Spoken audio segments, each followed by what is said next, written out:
خاتون کل میرے پاس ایک آئیں کلینک میں اور ان کے ساتھ صحت کے کچھ ایسے مسائل تھے جن کو دیکھ کے میں نے سوچا کیوں نہ اپنے ناظرین کو اس کے بارے میں کچھ آگہی دے دوں۔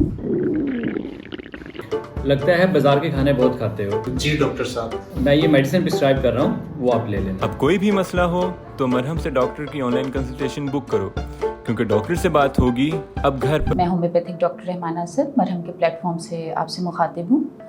آپ مجھ سے ان ہاؤس یا آن لائن کنسلٹیشن کے لیے دیے گئے لنک پہ رابطہ کر سکتے ہیں۔ آتے ہیں ٹاپک کی طرف۔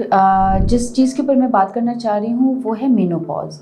یہ خواتین کا مسئلہ ہے جب وہ مڈ ایج میں آتی ہیں، یعنی 40s کی ایج کو ٹچ کرتی ہیں، تو اس کے بعد قدرتی ایک ایسا عمل ہے کہ اووریز کا فنکشن وہ سلو ہوتے ہوتے سٹاپ ہو جاتا ہے۔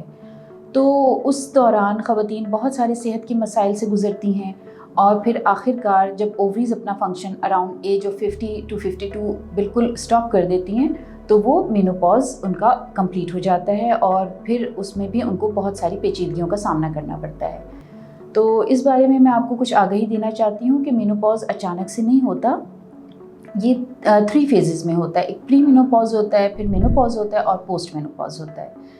اس میں پری مینوپاز میں کچھ ایسے سمٹمز آنے لگتے ہیں کہ جس کی اگر صحیح طریقے سے بروقت علاج نہ کیا جائے تو ارلی مینوپاز کی طرف خواتین چلی جاتی ہیں۔ اس بارے میں کہنا چاہوں گی کہ اگر کسی قسم کی پیچیدگی آپ کو اپنے ماہواری کے نظام میں ہو رہی ہے، مینسٹرل سائیکل میں کوئی پرابلمز آ رہی ہیں، یا آپ کو اپنے ڈیلی لیونگ میں کوئی بھی اس طرح کا ایشو آ رہا ہے کہ آپ ہارمونل امبیلنس کا شکار ہیں، تو ضرور علاج کے لیے آپ رابطہ کیجیے، کیونکہ آپ اگر ایک صحت مند طریقے سے مینوپاز کو گو تھرو کریں گی تو اس سے آپ کی اگلی زندگی جو ہے وہ بہترین گزرے گی۔ اس کے متعلق اگر کوئی بھی آپ کے ذہن میں سوالات ہیں، کسی بھی قسم کے کوئی اشکالات ہیں، آپ کمنٹ سیکشن میں مجھ سے رابطہ کر سکتے ہیں۔